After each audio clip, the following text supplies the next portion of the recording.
ओम शांति। 5/6/26 की मुरली है। बाबा कहते हैं, मीठे बच्चे, बाप के साथ साथ तभी चल सकेंगे जब इस पुरानी दुनिया से बेहद का वैराग्य होगा। तो पुरानी दुनिया से इन आँखों से देखते हुए भी इस दुनिया से हमें वैराग्य लेना है कि ये दुनिया गई की गई, ये छीछी दुनिया है। बाबा आए हैं हमें ले जाने के लिए। ये जब वैराग्य आ जाएगा तो बाबा के साथ हम चले जाएंगे। प्रश्न है, भगवान समर्थ होते हुए भी उसके रचे हुए यज्ञ में विघ्न क्यों पड़ते हैं?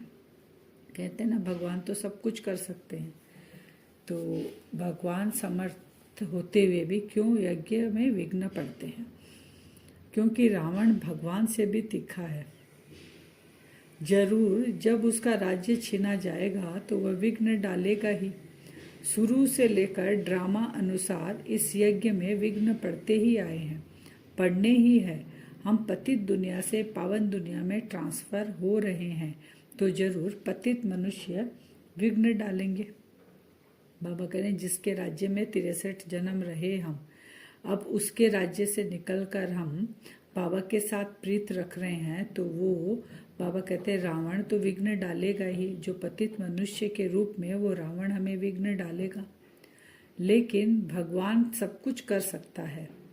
अगर बाबा सबके ऊपर आकर कृपा दया कर दे तो सारे बच्चे को फिर बाबा को सतयुग में ले जाना पड़ेगा, क्योंकि सारी मनुष्य आत्माएं बाबा के बच्चे हैं। तो ड्रामा में ऐसा खेल बना हुआ है, जिनको निश्चय होगा, जो पुरुषार्थ करेंगे इस पतित दुनिया के मनुष्य से, और ये रावण राज्य जो है चारों तरफ रावण की प्रवेशता है, उससे अपने आप को मुक्त करेंगे। बाबा कहते हैं वही मेरे साथ जा सकेंगे। इसीलिए ये विघ्न पड़ता है। ड्रामा में ऐसा ही बना हुआ है कि कौन बाबा को पहचानता है, कौन बाबा के साथ जाता है, कौन पुरुषार्थ करता है, कौन सपूत बच्चा है, ये सब के लिए ही विघ्न पड़ता है। गीत है, ओ दूर के मुसाफिर। अब दूर का मुसाफिर कौन है? बाबा कहते हैं बाबा भी दूर का मुसाफिर है। हम बच्चे भी परम धाम से आए हैं, तो हम भी दूर के मुसाफिर हैं। लेकिन पुकारते हम किसको है?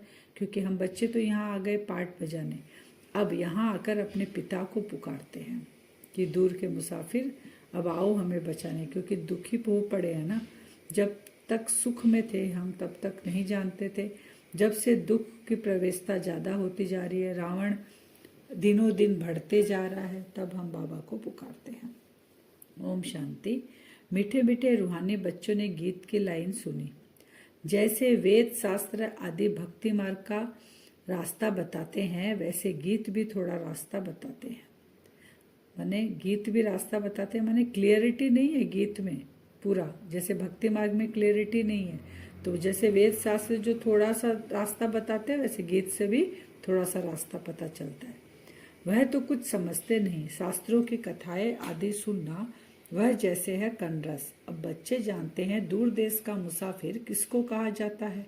वो गीत बना दिया, शास्त्रों में लिखा है, उसको गा रहे, लेकिन जानते नहीं है। बाबा ने कहा भक्ति में है कनरस। यहाँ तुम बच्चे जानते हो कौन है वो मुसाफिर। आत्मा जानती है हम भी दूर के मुसाफिर है। हमारा घर शांति धाम है। मनुष्य इन बातों को नहीं समझे तो गोया कुछ नहीं समझे। बाप को न जानने से सृष्टि चक्र को कोई नहीं जानते। यह आत्मा समझती है कि शिव बाबा कहते हैं मैं टेम्परेरी जीव आत्मा बनता हूँ। बाबा कहते बच्चे जो मुझे नहीं जानते हैं वो सृष्टि चक्र को भी, आदि मध्य अंत को भी नहीं जानेंगे, उस ज्ञान को भी नहीं जानेंगे, तो वो चक्रवर्ती राजा भी नहीं बनेंगे। बाबा कहते मैं टेम्परेरी आता हूँ, इस जीव आत्मा का यानी ब्रह्मा के तन का आधार लेता हूँ। तुम स्थायी जीव आत्मा हो। हमें तो स्थायी शरीर मिलता है, एक शरीर छोड़ते हैं दूसरा मिलता है, लेकिन आत्मा पार्ट प्ले तो शरीर से ही करती है ना। तो मैं सिर्फ संगम पर ही टेम्परेरी जीव आत्मा हूँ, सो भी तुम्हारे माफिक नहीं बनता। मैं इस जीव में प्रवेश करता हूँ अपना परिचय देने, नहीं तो तुमको परिचय कैसे मिले। बाबा कहते मैं परिचय निराकार हूँ, मैं कैसे, तुम आत्माएं तो मेरे बच्चे तो जीव आत्मा यहाँ पार्ट प्ले कर रहे हो शरीर धारण कर कर। अब मैं तुमको कैसे समझाऊं? तो मुझे भी तुम्हारे लिए शरीर धारण करना पड़ता है, इस जीव में प्रवेश करना पड़ता है। रूहानी बाप एक ही है, जिसको शिव बाबा अथवा भगवान कहते हैं। दूसरा कोई नहीं जानते। इसमें पवित्रता का भी बंधन है। बड़े से बड़ा बंधन है अपने को आत्मा समझना। जिस दूर के मुसाफिर पतित पावन को भक्ति मार्ग में याद करते हैं, वह रूहानी बाप समझाते हैं कि मैं सबको ले चलूंगा, किसी को भी छोड़ नहीं जाऊंगा। वापिस तो सबको जाना है, प्रलय भी नहीं होनी है, भारत खंड तो रहता ही है। बाबा कहते मैं आया ही हूँ तुमको लेने के लिए, तुम पुकारे हो तो मैं तुमको लेकर जाऊंगा। लेकिन बाबा कहते हैं कि प्रलय नहीं होगी, परिवर्तन होगा, पूरा सृष्टि प्रलय नहीं होगी, क्योंकि भारत अविनाशी खंड है, कुछ आत्माएं रहेंगी। भारत खंड का भी विनाश नहीं होता। सतयुग आदि में सिर्फ भारत खंड ही रहता है। कल्प के संगम पर जब बाप आते हैं तो आदि सनातन देवी देवता धर्म स्थापन करना होता है, बाकी सब धर्म विनाश होने हैं। तुम भी आदि सनातन देवी देवता धर्म स्थापन करने में मदद कर रहे हो। तो गीत सुना, कहते हैं बाबा हमको भी साथ ले चलो। बाप कहते हैं ऐसे साथ में कोई चल न सके जब तक पुरानी दुनिया से वैराग्य न आए। नया मकान बनता है तो पुराने से दिल टूट जाती है। बाबा कहते हैं नया तरफ तुम्हारा मुख होना चाहिए। तुम्हारी मन बुद्धि, तुम्हारी दिनचर्या, तुम्हारे संकल्प, तुम्हारी सारी स्थूल सूक्ष्म कर्मेंद्रिया सब कहाँ लगी होनी चाहिए? नई दुनिया की तरफ। पुराना मकान अभी टूटने वाला है। शास्त्रों में दिखाते हैं पांडवों और कौरव ने खेल खेला, राजाई दाव में रखी। अब राजाई न कौरव की है न पांडव की है। ताज आदि कुछ भी नहीं दिखाते हैं। उनको शहर निकाला मिला, हथियार आदि छिपा कर जाए रखा। यह सब है दंत कथाएं। न पांडव राज्य है न कौरव राज्य है, न उन्हों के आपस में लड़ाई चली है। लड़ाई राजाओं की लगती है, यह तो भाई भाई हैं। लड़ाई हुई है कौरव और यौवनों की, बाकी भाई एक दो को कैसे खत्म करेंगे? दिखाते हैं पांडव कौरव लड़े। बाबा कितना अच्छे से क्लियर करे। शास्त्रों में दिखाते हैं पांडव कौरव लड़े, लेकिन आपस में भाई भाई थे। तो बाबा कहते भाई भाई की लड़ाई थोड़ी लगती है, लेकिन अब वो आपस में कैसे भाई भाई थे? अब यादव कौरव जो बाबा दिखाते हैं, कौरव और यौनों की लड़ाई लगी, तो ये कौन है? आत्मिक रूप से ये भाई भाई है। आत्मा एक पिता की संतान है। वो स्थूल में दिखा दिए भाई भाई, शरीर के साथ दिखा दिए कि साकार में कौरव पांडव भाई भाई थे, जैसे कौरव और यौवन भाई भाई थे। तो बाकी भाई एक दो को कैसे खत्म करेंगे? आत्मिक रूप का वहां स्थूल रूप में ले गए वो। तो दिखाते हैं पांडव कौरव लड़े, बाकी 5 पांडव बचे और एक कुत्ता रहा। फिर बाबा ने कहा कि शास्त्रों में लिखा है कि सब कुछ खत्म हो गया, पांडव और एक कुत्ता बचा, वो भी गल मरे। तो ऐसा थोड़ी कि भगवान आएगा, राजयोग सिखाएगा, इतनी महाभारत लड़ाई होगी और अंत कैसा हुआ? सबका अंत हो गया, कुछ दिखाया नहीं। भगवान आके क्या किए फिर? तो ये नहीं है। बाबा कहते ये सब कहानियां बनी हुई है, ऐसा नहीं है।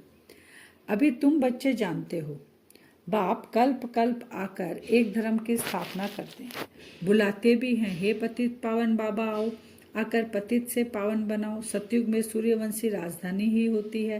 ब्रह्मा द्वारा विष्णुपुरी की स्थापना हो रही है। अब बाप आए हैं तो उनके डायरेक्शन पर चलना है। बाबा कहते हैं अभी कौन सी राजधानी स्थापन हो रही है? इस संगम पर सूर्यवंशी राजधानी, और ब्रह्मा द्वारा विष्णुपुरी की स्थापना हो रही है। तो बाबा कहते हैं डायरेक्शन है कि बाप आए हैं तो उनके डायरेक्शन पर हमें चलना है। ये बाबा हमें फरमान दे रहे हैं। कमल पुष्प समान पवित्र रहना है। कन्याओं को तो नहीं कहेंगे कि गृहस्थ व्यवहार में रहते कमल फूल समान रहो, क्योंकि कन्याएं तो पवित्र ही है, उनकी तो गृहस्थी हुई ही नहीं। तो कमल पुष्प समान किसको बोलते हैं बाबा? अधर कुमार कुमारी को, जिनकी गृहस्थी है, वह तो है ही पवित्र। कौन? कन्याएं। यह गृहस्थियों के लिए कहा जाता है। कुमार व कुमारियों को तो शादी करनी ही नहीं चाहिए, नहीं तो वह भी गृहस्थी हो पड़े। कुछ गंधर्व विवाह का नाम भी है। कन्या पर मार पड़ती है तो लाचारी हालत में गंधर्व विवाह कराया जाता है। गंधर्व विवाह माने पति पत्नी बने, लेकिन वो ब्रह्मचर्य व्रत का पालन करेंगे। लेकिन वास्तव में बाबा कहते हैं मार भी सहन करनी चाहिए, परंतु अधर कुमारी नहीं बनना चाहिए। गंधर्व विवाह भी नहीं करना चाहिए। बाल ब्रह्मचारी का नाम बहुत होता है। बाप कहते हैं मैं मुसाफिर सदा गोरा रहता हूँ, प्योरिटी में रहने वाला हूँ। मैं आकर सभी आत्माओं को पवित्र गोरा बनाता हूँ। जो खुद पवित्र होगा, गोरा होगा, बाबा कहते हैं पावन होगा, वही तो आके फिर दूसरों को बनाएगा ना। बाप कहते हैं 5000 वर्ष पहले भी समझाया था कि बच्चे तुम अपने जन्मों को नहीं जानते हो। इसके पहले भी बाबा हमें संगम पर समझाए थे। हमने राजधानी सतयुग में हम गए थे, फिर पार्ट प्ले करते करते सीढ़ी उतरते, फिर यहाँ पर बाबा कहते ये ड्रामा कुदरत है, ये 5000 साल बाद घूमता और मैं हर 5000 साल बाद आता हूँ। मैं जानता हूँ गीता में आटे में लून मिसल कुछ है। वह गीता का एपिसोड, वही महाभारत की लड़ाई, वही मनमना भाव, मध्याजी भाव का ज्ञान। माँ में कम याद करो, लड़ाई भी बरोबर लगी। बाबा कहते शास्त्र जो बने हैं, जो गीता एपिसोड, महाभारत, मध्याजी भाव, ये सब चलेगा। फिर उसके बाद बाबा आएंगे ज्ञान देने, पढ़ाई पढ़ाने, बाबा को गोरा बनाने, आत्माओं को गोरा बनाने बाबा आते हैं। लड़ाई भी बरोबर लगी, पांडव की विजय हुई। विजय माला विष्णु की गाई जाती है। शास्त्रों में तो दिखाया पांडव गल मरे, फिर माला कहाँ से बनी। अब तुम समझते हो कि हम विष्णु की माला बनने यहाँ आए हैं। हम अभी क्या बन रहे हैं? बाबा कहते हैं तुम अभी विष्णु की माला बन रहे हो। वो पांडव तो दिखाते गल मरे, तो माला उनकी कहाँ से बनी? ऊपर में है पतित पावन बाप, उनका यादगार चाहिए ना। भक्ति मार्ग में यादगार गाया जाता है। कोई 8 की माला, कोई 108 की माला, कोई 16,108 की बनाई जाती है। गाते हैं चढ़ती कला तेरे भाने सर्व केवल। अब माला कब बन रही है? बाबा कहते हैं माला अभी बन रही है संगम युग पर। जो बच्चे जैसा पुरुषार्थ कर रहे हैं, श्रीमत पर चल रहे हैं और बाबा को जितना याद कर रहे हैं, मन मना हुआ है ना भगवान वाच, उस अनुसार माला बनती है 8, 108, 16,108। भारत ही स्वर्ग था। यह घड़ी घड़ी बुद्धि में याद करना पड़े। जिसने 84 का चक्र नहीं खाया होगा वह न धारण करेंगे न कराएंगे। उसके लिए समझा जाएगा कि इसने 84 जन्म नहीं लिए हैं। जिनको ये ज्ञान समझ में नहीं आएगा, बाबा कहते हैं इसका मतलब 84 जन्मों की आत्माएं वो नहीं है। ये देरी से आते हैं, स्वर्ग में नहीं आते हैं। पहले पहले जाना तो अच्छा है ना। नए मकान में पहले खुद रहते हैं, फिर किराए पर चढ़ाते हैं, तो वह फिर सेकंड हैंड हुआ ना। सतयुग है नई दुनिया, त्रेता सेकंड हैंड कहेंगे। बाबा कहते हैं आना कहाँ चाहिए? बाप मिला, बाबा से पूरा वर्षा लेकर हमें अभी संगम युग पर पूरा दृढ़ता से पुरुषार्थ कर कर आगे बढ़कर हमें कहाँ जाना चाहिए? सतयुग में आना चाहिए, फर्स्ट डिवीजन में। बाबा कहते हैं सेकंड हैंड हो गया, पुराना तो हो ही गया मकान। सतयुग से त्रेता 1250 साल पार हो गए, फिर त्रेता में आए तो 1250 साल का पुराना हो गया। तो अब बुद्धि में आता हम स्वर्ग नई दुनिया में जाएं। पुरुषार्थ करना, प्रजा भी बनती जाएगी। तुमको मालूम पड़ता जाएगा कि माला में कौन कौन पीरो सकते हैं। अगर किसी को सीधा कहा जाए कि तुम नहीं आएंगे तो हार्ट फेल हो जाए। इसलिए कहा जाता है कि पुरुषार्थ करो। बाबा को तो सब पता है कौन बच्चा कहाँ क्या जाएगा। बाबा के सामने तो हम देवी देवता, बाबा कहते हैं मैं तो इस जन्म का तुमको देखता ही नहीं हूँ, तो देवकुल की आत्मा देखता हूँ। तुम जो पवित्र आत्मा थी उसको मैं देखता हूँ। तभी बाबा के हमेशा मीठे बच्चे हमें कहता है। बाबा कहले मैं बता दूँ तो तुम्हारा फिर हार्ट फेल हो जाए। अब बाबा बता रहे हैं कि सुई पर जंग चढ़ी हुई होती है तो चुंबक इतना खींचता नहीं। जिनका पूरा योग होगा उनको झट कशिश होगी, भाग आएंगे। जितनी कट उतरती जाएगी उतनी कशिश होगी। हम चुंबक से मिले। चुंबक कौन है? शिव बाबा है। अब आत्मा के ऊपर जो जंग चढ़ी हुई है विकारों की, बाबा की याद से वो जंग जैसे जैसे उतरेगी बाबा उतना ही हमें खींचेंगे, और मुझ आत्मा को भी बाबा खींचेगा और बाबा भी हमें खींचेंगे। वो कशिश होगी क्योंकि चुंबक अपने आप खींचने लग जाएगा। गीत है चाहे मारो चाहे कुछ भी करो, हम दर से कभी नहीं निकलेंगे।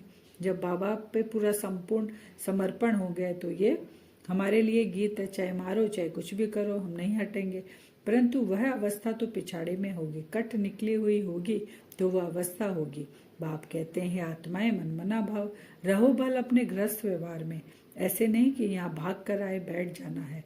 सागर पास बादलों को आना है रिफ्रेश होने, फिर सर्विस पर जाना है। बंधन सब खलास हो तो सर्विस पर जा सकेंगे। बाबा ने कहा यहाँ बादल है, हम सब तो बाबा के पास जाते हैं, हम बाबा से रिफ्रेश होते हैं। बाबा कहते हैं यहाँ बैठ कर पुरुषार्थ करने की बात नहीं है। घर गृहस्थी में रहकर अपनी रचना को संभालते हुए तुम्हें पुरुषार्थ करना है। यहाँ से बादल जैसे सागर से भरकर फिर जाके बरसते हैं, वैसे तुम भी यहाँ से भरपूर होके जाओ और जाके बरसो। श्री कृष्ण को 16,108 पटरानी थी। सर्प ने डसा, राम की सीता चुराई गई। अब रावण स्वर्ग में कहाँ से आए? दो बातें कैसे हो सकती एक साथ? जैसे सुख और दुख, दिन और रात एक साथ नहीं होता। जब दिन होता है तब रात नहीं होती, जब रात होता है तब दिन नहीं होती। तो वैसे ही बाबा कहते हैं, एक तरफ श्री कृष्ण को पटरानियां बताए 16,000, फिर सर्प ने डस लिया, वो काले हो गए, राम की सीता चुराई। तो बाबा कहते हैं ऐसा नहीं है, सत्युग त्रेता में ये दुख अशांति है ही नहीं। कहते हैं विकार बेगर बच्चे कैसे होंगे, उनको पता ही नहीं, जो वर्षा लेने वाले होंगे वह आकर समझेंगे। कैसे बच्चा योग बल से होगा, वो बाबा कहते हैं जो पुरुषार्थ करेंगे उनको समझ में आएगा। ये अच्छी दुनिया कब्रिस्तान बननी है, भिन्न भिन्न पॉइंट से समझाया जाता है। वास्तव में तो एक ही पॉइंट से मन मना भाव। कितनों की चिट्ठियां आती है, बाबा हम बांधेली है, एक द्रौपदी तो नहीं है, हजारों को जाएंगे। अभी तुम पतित दुनिया से पावन दुनिया में ट्रांसफर हो रही हो, जो कल पहले फूल बने होंगे वही निकलेंगे। बाबा के पास चिट्ठी देती है बांधेली कि बाबा, बांधेली माता लोग लिखती है कि हम द्रौपदी हो गए हैं, माने हमको इस नर्क से छुड़ाओ। तो बाबा कहते हैं कि ऐसे तो होगा क्योंकि ड्रामा में है ये, तो तुम जितना मुझे याद करोगी, बाबा कहते हैं तुम पावन बनती जाएगी, मैं तुमको ट्रांसफर कर दूंगा नई दुनिया में। गार्डन ऑफ अल्लाह की यहाँ स्थापना होगी, बाबा कह रहे हैं। कोई कोई तो ऐसे अच्छे अच्छे फूल होते हैं। अब गार्डन ऑफ अल्लाह बाबा का जो बन रहा है, उसमें कैसे कैसे फूल होंगे, जो जितना याद करेंगे बाबा को। तो बाबा कहते हैं एक फूल का नाम ही है किंग ऑफ फ्लावर्स। 5 रोज तक रखा हो तो भी खिला रहेगा, खुशबू फैलती रहेगी। यहाँ भी जो बाप को याद करते हैं, याद दिलाते हैं, उनकी खुशबू फैलती है। उनका नाम बाबा ने कहा किंग ऑफ फ्लावर। सदैव खुश रहते हैं। सदैव खुश रहेंगे तो किसकी प्रत्यक्षता होती है, बाबा की प्रत्यक्षता होती है। वरदान है समाने और सामना करने की शक्ति द्वारा सेवा में सफलता प्राप्त करने वाले रूहानी सेवाधारी भव। 2 शक्ति से हम रूहानी सेवाधारी बने हैं और सफलता हमें प्राप्त होगी हर सेवा में। कैसे? 2 शक्ति, समाने और सामना करने की शक्ति। कोई भी बात आए उसको संभाले और सामना किससे करे? माया से करें। तो रूहानी सेवाधारियों को सेवा के सिवाय कुछ भी सूझता नहीं। वे मनसा वाचा कर्मणा सर्विस से 1 सेकंड भी रेस्ट नहीं लेते, इसलिए बेस्ट बन जाते हैं। वे सेवाओं में सफलता प्राप्त करने के लिए सदा यही याद रखते हैं कि समाना और सामना करना यही हमारा निशाना है। वे अपने पुराने संस्कारों को समाते हैं और सामना माया से करते हैं, न कि देवीय परिवार से। ऐसे बच्चे जो नॉलेजफुल के साथ साथ पावरफुल भी है, उन्हें ही कहा जाता है रूहानी सेवादारी। स्लोगन, छोटी बात को बड़ा नहीं करो, वातावरण को शक्तिशाली बनाओ। कोई छोटी सी बात हो जाती है तो उसको बड़ा नहीं करना है, क्या करना है? छोटी सी बात को भी खत्म करना और वातावरण को पावरफुल बनाना है। अव्यक्त सारे सदा हर्षित रहने के लिए अपने नेचर को सरल बनाओ, सहनशील बनाओ। दुनिया में लोग जिंदा होते भी नाउम्मीदी की चिंता पर बैठे हुए हैं।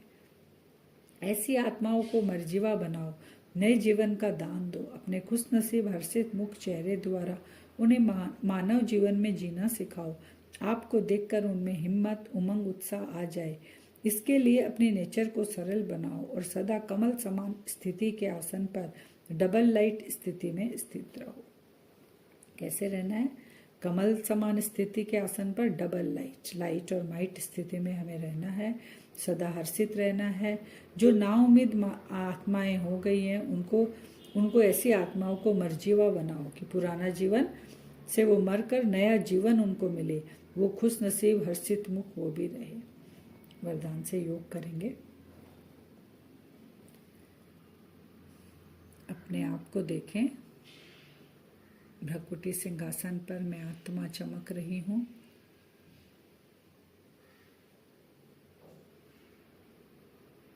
सूक्ष्म शरीर के साथ मैं फरिश्ता उड़ चला सूक्ष्म वतन की ओर, जहाँ बाप दादा मेरा इंतजार कर रहे हैं। विजुअलाइज करें, मेरा सूक्ष्म शरीर उड़ते उड़ते पहुंच गया सूक्ष्म वतन में, जहाँ चारों ओर सफ़ेद रंग की लाइट, उसके बीच में बाप दादा खड़े हैं। मैं फरिश्ता उनके नज़दीक चलकर जा रहा हूँ। बाबा भी सामने से मेरी ओर बढ़ रहे हैं। दोनों आमने सामने आ गए, एकदम नज़दीक। बाप दादा के नज़दीक आते ही मैं फरिश्ता, इतना उमंग उत्साह से भरपूर होते जा रहा हूँ। नशे से उस भाग्य की स्मृति, कितनी भाग्यवान हूँ मैं, इस भाग्य की स्मृति से, इस नशे से भरपूर होता जा रहा हूँ मैं फरिश्ता। बाप दादा की दृष्टि मुझ फरिश्ते पे, बाबा ने मेरा दोनों हाथ पकड़ा और पावरफुल दृष्टि दे रहे हैं। हम रूहानी सेवाधारी हैं। बाबा से शक्तियाँ ले रहे हैं। बाबा के दोनों हाथों से वो शक्तियाँ मुझ फरिश्ते के अंदर ट्रांसफ़र हो रही है। विजुअलाइज करें, मैं फरिश्ता की लाइट जो थोड़ी कम थी, वो उसकी चमक और भी बढ़ती जा रही है। मैं लाइट माइट फरिश्ता स्वरूप में स्थित होते जा रहा हूँ। मुझ फरिश्ते में कोई भी बात आए, वो समाने की शक्ति बाबा मुझे दे रहे हैं। कैसी भी सिचुएशन, कैसी भी घटना घटित हो, कैसा भी व्यक्ति हो, सारी बातें मैं समा सकता हूँ। बाबा मुझे वो शक्तियाँ दे रहे हैं, समाने की शक्ति। दूसरी शक्ति है सामना करने की शक्ति, जो बाबा मुझे दोनों हाथों से मुझ फरिश्ते में ट्रांसफ़र कर रहे हैं। सामना मुझे परख कर और निर्णय लेकर सामना करना है कि ये जो बातें आ रही है, ये मैं परख सकता हूँ क्योंकि मैं शक्तिशाली फरिश्ता हूँ। बाबा मुझे शक्तियाँ ट्रांसफ़र कर रहे हैं। माया के हर एक छोटे से छोटे वार को मैं पहचान सकता हूँ। बाबा ने मुझे सामना करने का, शक्तियों से कैसे सामना किया जाता है, वो जो रावण की तरफ से, माया की तरफ से जो पेपर आते हैं, उससे कैसे सामना करना है, बाबा मुझ फरिश्ते के अंदर वो शक्ति भर रहे हैं। मैं लाइट माइट फरिश्ता, समाने की शक्ति, परख कर सामना करने की शक्ति बाबा मुझे दे रहे हैं। मैं रूहानी सेवाधारी हूँ, लाइट माइट फरिश्ता हूँ। बाबा से चार्ज होकर मैं फरिश्ता भरपूर होकर लाइट माइट स्थिति में शक्तियों को लेकर वापस अपने साकार वतन की ओर लौटता हूँ। अपने स्थूल शरीर में प्रवेश करता हूँ। अपनी स्थिति को वैसे ही पावरफुल रखे, लाइट माइट स्थिति में समाने और सामना करने की शक्ति से भरपूर हूँ मैं फरिश्ता। इसकी वाइब्रेशन चारों ओर फैलाएं। लाइट माइट स्थिति की वाइब्रेशन हमें चारों ओर फैलानी है। ऐसा हम आज बार बार करेंगे। बाबा से दोनों शक्तियाँ लेकर लाइट माइट फरिश्ता नीचे आएंगे और वो वाइब्रेशन चारों ओर फैल रही है। ओम शांति।